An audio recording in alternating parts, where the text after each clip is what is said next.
ನಮಸ್ಕಾರ ಸ್ನೇಹಿತರೆ, ಇವತ್ತಿನ ವಿಡಿಯೋ ಬಹಳ ರೋಚಕವಾಗಿರಲಿದೆ. ನಾವು ಇಂದು ಭೂಮಿಯ ಮೇಲಿನ ಅತಿ ವೇಗದ ಪ್ರಾಣಿ ಚೀತಾ ಬಗ್ಗೆ ಸಂಪೂರ್ಣವಾಗಿ ತಿಳಿಯೋಣ. ಚೀತಾ ಅಂದ ಕೂಡಲೇ ನಮಗೆ ಅದರ ಮಿಂಚಿನ ವೇಗ ನೆನಪಿಗೆ ಬರುತ್ತದೆ. ಆದರೆ ಚೀತಾ ಎಂದರೆ ಕೇವಲ ವೇಗ ಮಾತ್ರವಲ್ಲ, ಅದೊಂದು ಅದ್ಭುತ ಜೈವಿಕ ಇಂಜಿನಿಯರಿಂಗ್. ಈ ವಿಡಿಯೋದಲ್ಲಿ ನಾವು ಚೀತಾದ ಜೀವನದ ಬಗ್ಗೆ ಕೆಲವು ವಿಶೇಷ ಮಾಹಿತಿಗಳನ್ನು ಹಂಚಿಕೊಳ್ಳುತ್ತೇವೆ. ಬನ್ನಿ ಈ ಕಾಡಿನ ವೇಗದ ರಾಯಭಾರಿಯ ಲೋಕಕ್ಕೆ ಹೋಗೋಣ. ಅದಕ್ಕೂ ಮುಂಚೆ ನೀವಿನ್ನೂ ನಮ್ಮ ಚಾನೆಲ್ಗೆ ಸಬ್ಸ್ಕ್ರೈಬ್ ಮಾಡಿಲ್ಲ ಅಂದ್ರೆ ದಯವಿಟ್ಟು ಸಬ್ಸ್ಕ್ರೈಬ್ ಮಾಡಿಕೊಳ್ಳಿ. ಚೀತಾ ಬೆಕ್ಕಿನ ಕುಟುಂಬಕ್ಕೆ ಸೇರಿದ ಪ್ರಾಣಿ. ಇದರ ವೈಜ್ಞಾನಿಕ ಹೆಸರು ಅಸಿನೋನಿಕ್ಸ್ ಜುಬಾಟಸ್. ಚೀತಾಗಳು ಹೆಚ್ಚಾಗಿ ಆಫ್ರಿಕಾ ಮತ್ತು ಏಷ್ಯಾದ ಕೆಲವು ಭಾಗಗಳಲ್ಲಿ ಕಂಡುಬರುತ್ತವೆ. ಇವುಗಳ ದೇಹವು ಸಂಪೂರ್ಣವಾಗಿ ವೇಗಕ್ಕಾಗಿಯೇ ವಿನ್ಯಾಸಗೊಂಡಿದೆ. ಚೀತಾದ ದೇಹ ಬಹಳ ತೆಳ್ಳಗಿರುತ್ತದೆ ಮತ್ತು ಸ್ನಾಯುಗಳು ಬಲಿಷ್ಠವಾಗಿರುತ್ತವೆ. ಇವುಗಳ ತೂಕ ಸುಮಾರು 35ರಿಂದ 65 ಕೆಜಿವರೆಗೆ ಇರುತ್ತದೆ. ಇವುಗಳ ಎತ್ತರ ಸುಮಾರು 70ರಿಂದ 90 ಸೆಂಟಿಮೀಟರ್ ಇರುತ್ತದೆ. ಚೀತಾದ ತಲೆ ಚಿಕ್ಕದಾಗಿರುತ್ತದೆ. ಇದು ಗಾಳಿಯ ಒತ್ತಡವನ್ನು ಕಡಿಮೆ ಮಾಡಲು ಸಹಾಯ ಮಾಡುತ್ತದೆ. ಇದರ ಮೂಳೆಗಳು ಹಗುರವಾಗಿರುತ್ತವೆ, ಆದರೆ ತುಂಬಾ ಗಟ್ಟಿಯಾಗಿರುತ್ತವೆ. ಚೀತಾದ ಬೆನ್ನೆಲುಬು ತುಂಬಾ ಫ್ಲೆಕ್ಸಿಬಲ್ ಆಗಿರುತ್ತದೆ.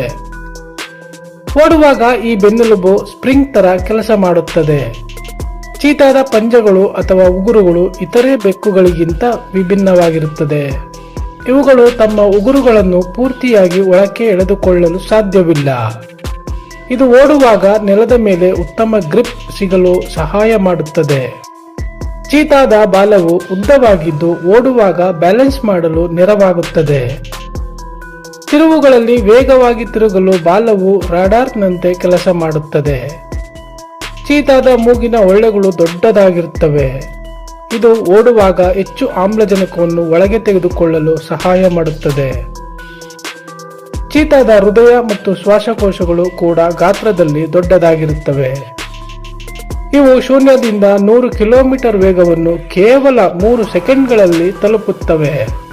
ಒಂದು ಚೀತಾ ಗಂಟೆಗೆ ಗರಿಷ್ಠ 110ರಿಂದ 120 ಕಿಲೋಮೀಟರ್ ವೇಗದಲ್ಲಿ ಓಡಬಲ್ಲವು. ಓಡುವಾಗ ಚೀತಾದ ಒಂದು ಹೆಜ್ಜೆ ಸುಮಾರು 7 ಮೀಟರ್ಗಳಷ್ಟು ಉದ್ದವಿರುತ್ತದೆ. ಚೀತಾ ಓಡುವಾಗ ಅದರ ಕಾಲುಗಳು ಗಾಳಿಯಲ್ಲೇ ಇರುತ್ತವೆ. ಇದು ಒಂದು ಅದ್ಭುತ ದೃಶ್ಯ. ಆದರೆ ಚೀತಾ ಈ ವೇಗವನ್ನು ದೀರ್ಘಕಾಲ ಕಾಪಾಡಿಕೊಳ್ಳಲು ಸಾಧ್ಯವಿಲ್ಲ. ಕೇವಲ 20ರಿಂದ 30 ಸೆಕೆಂಡ್ಗಳ ಕಾಲ ಮಾತ್ರ ಈ ವೇಗದಲ್ಲಿ ಓಡಬಲ್ಲದು.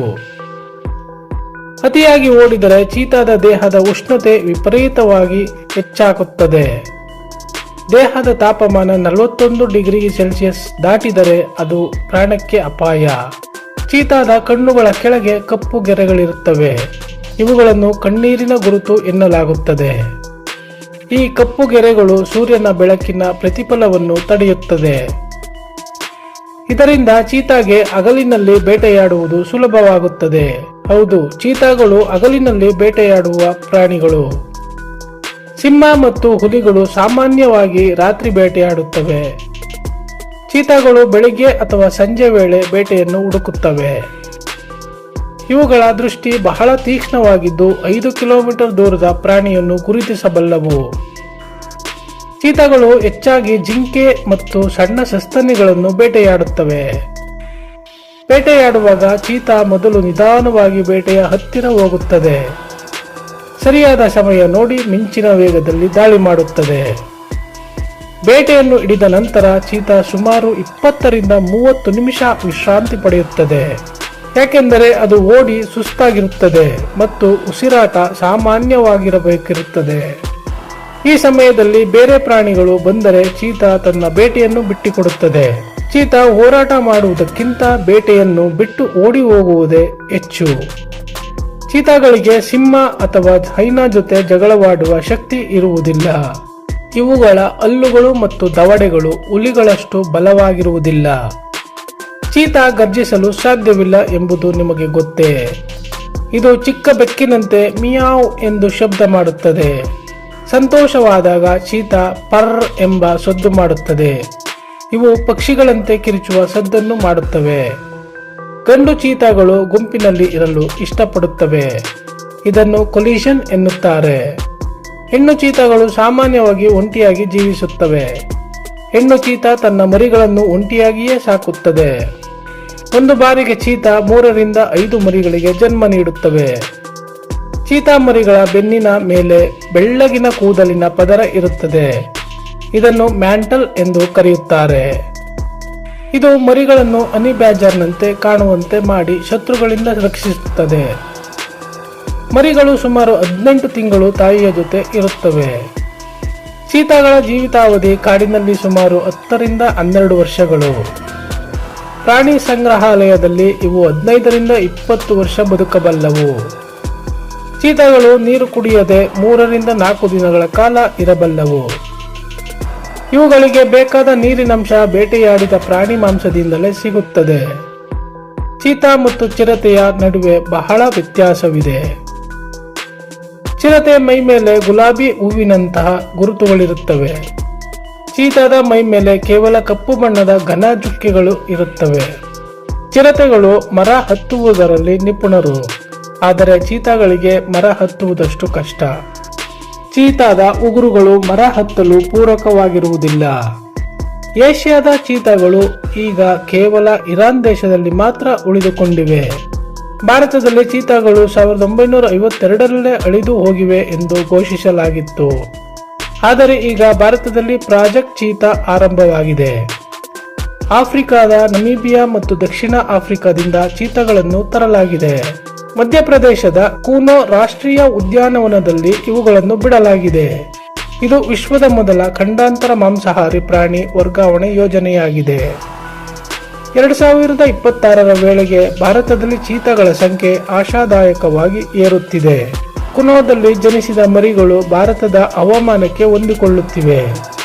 ಚೀತಾಗಳು ಪರಿಸರ ವ್ಯವಸ್ಥೆಯ ಸಮತೋಲನಕ್ಕೆ ಬಹಳ ಮುಖ್ಯ. ಇವು ಕಾಡಿನ ಹುಲ್ಲುಗಾವಲುಗಳ ಆರೋಗ್ಯವನ್ನು ಕಾಪಾಡುತ್ತವೆ. ಚೀತಾಗಳ ವಾಸಸ್ಥಾನ ಕುಗ್ಗುತ್ತಿರುವುದು ಇವುಗಳ ಅಳಿವಿಗೆ ಮುಖ್ಯ ಕಾರಣ. ಅಕ್ರಮ ಬೇಟೆ ಕೂಡ ಚೀತಾಗಳಿಗೆ ದೊಡ್ಡ ಶಾಪವಾಗಿದೆ. ಇವುಗಳ ಸುಂದರವಾದ ಚರ್ಮಕ್ಕಾಗಿ ಬೇಟೆಗಾರರು ಇವುಗಳನ್ನು ಕೊಲ್ಲುತ್ತಾರೆ. ಚೀತಾಗಳು ಮನುಷ್ಯರ ಮೇಲೆ ದಾಳಿ ಮಾಡುವುದು ಬಹಳ ವಿರಳ. ಇವು ಸಾಮಾನ್ಯವಾಗಿ ಮನುಷ್ಯರಿಂದ ದೂರವಿರಲು ಪ್ರಯತ್ನಿಸುತ್ತವೆ. ಚೀತಾಗಳು ಒಂದು ಬಾರಿಗೆ ಗರಿಷ್ಠ 15 ಕೆಜಿ ಮಾಂಸವನ್ನು ತಿನ್ನಬಲ್ಲವು. ಇವು ತಾಜಾ ಮಾಂಸವನ್ನು ಮಾತ್ರ ತಿನ್ನಲು ಇಷ್ಟಪಡುತ್ತವೆ. ಇತರ ಪ್ರಾಣಿಗಳು ತಿಂದ ಹಳೆಯ ಮಾಂಸವನ್ನು ಚೀತಾ ಮುಟ್ಟುವುದಿಲ್ಲ. ಚೀತಾದ ಮರಿಗಳ ಸಾವಿನ ಪ್ರಮಾಣ ಕಾಡಿನಲ್ಲಿ ತುಂಬಾ ಹೆಚ್ಚಿದೆ. ಸುಮಾರು 90% ಚೀತಾ ಮರಿಗಳು ಬೇರೆ ಪ್ರಾಣಿಗಳ ದಾಳಿಯಿಂದ ಸಾಯುತ್ತವೆ. ಚೀತಾದ ವೇಗಕ್ಕೆ ಅದರ ತೂಕ ಕಡಿಮೆ ಇರುವುದೇ ಒಂದು ಪ್ಲಸ್ ಪಾಯಿಂಟ್. ಓಡುವಾಗ ಚೀತಾದ ಉಸಿರಾಟದ ವೇಗ ನಿಮಿಷಕ್ಕೆ 150ಕ್ಕೆ ಏರುತ್ತದೆ. ಚೀತಾದ ನಾಲಿಗೆ ತುಂಬಾ ಒರಟಾಗಿರುತ್ತದೆ. ಇದು ಮಾಂಸವನ್ನು ಮೂಳೆಯಿಂದ ಬೇರ್ಪಡಿಸಲು ಸಹಾಯ ಮಾಡುತ್ತದೆ. ಚೀತಾಗಳು ಗಡಿ ಗುರುತಿಸಲು ತಮ್ಮ ಮೂತ್ರವನ್ನು ಬಳಸುತ್ತವೆ. ಇವುಗಳ ವಾಸನೆಯ ಶಕ್ತಿ ಕೂಡ ಬಹಳ ಪ್ರಬಲವಾಗಿರುತ್ತದೆ. ಚೀತಾದ ಆಕಾರವು ಏರೋಡೈನಾಮಿಕ್ ಆಗಿರುತ್ತದೆ. ಇದು ಗಾಳಿಯನ್ನು ಸೀಳಿಕೊಂಡು ಓಡಲು ಸಹಾಯ ಮಾಡುತ್ತದೆ. ಚೀತಾ ಅತಿ ವೇಗದಲ್ಲಿ ಓಡುವಾಗ ಅದರ ಹೃದಯ ಬಡಿತ ತೀವ್ರವಾಗಿ ಹೆಚ್ಚಾಗುತ್ತದೆ. ಚೀತಾ ವಿಶ್ರಾಂತಿ ಪಡೆಯುವಾಗ ತುಂಬಾ ಶಾಂತವಾಗಿರುತ್ತದೆ. ಇವು ರಾತ್ರಿ ವೇಳೆ ಮರಗಳ ಕೆಳಗೆ ಅಥವಾ ಪೊದೆಗಳಲ್ಲಿ ಮಲಗುತ್ತವೆ. ಚೀತಾಗಳಲ್ಲಿ ಜೆನೆಟಿಕ್ ವೈವಿಧ್ಯತೆ ತುಂಬಾ ಕಡಿಮೆ ಇದೆ. ಇದು ಅವುಗಳ ಸಂತಾನೋತ್ಪತ್ತಿಗೆ ಒಂದು ದೊಡ್ಡ ಸವಾಲಾಗಿದೆ. ವಿಜ್ಞಾನಿಗಳು ಚೀತಾಗಳನ್ನು ಉಳಿಸಲು ಹಗಲಿರುಳು ಶ್ರಮಿಸುತ್ತಿದ್ದಾರೆ. ಭಾರತದ ಕುನೋ ಪಾರ್ಕ್ನಲ್ಲಿ ಈಗ ಸಫಾರಿ ಕೂಡ ಆರಂಭವಾಗುವ ಸಾಧ್ಯತೆ ಇದೆ. ಇದು ಪ್ರವಾಸೋದ್ಯಮಕ್ಕೆ ಮತ್ತು ಸ್ಥಳೀಯರಿಗೆ ಉದ್ಯೋಗ ನೀಡುತ್ತದೆ.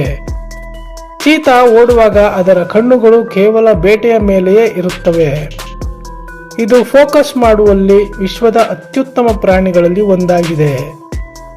ಚೀತಾದ ವೇಗ ಮತ್ತು ಸೌಂದರ್ಯಕ್ಕೆ ಮನಸೋಲದವರು ಇಲ್ಲ. ಚೀತಾ ಬಗ್ಗೆ ತಿಳಿಯುವುದು ಎಂದರೆ ಪ್ರಕೃತಿಯ ವಿಸ್ಮಯವನ್ನು ಅರಿತಂತೆ. ನಾವು ಈ ಅದ್ಭುತ ಪ್ರಾಣಿಯನ್ನು ಉಳಿಸಿಕೊಳ್ಳಬೇಕಾದ ಅನಿವಾರ್ಯತೆ ಇದೆ. ಕಾಡುಗಳನ್ನು ರಕ್ಷಿಸಿದರೆ ಮಾತ್ರ ಚೀತಾಗಳು ಉಳಿಯಲು ಸಾಧ್ಯ.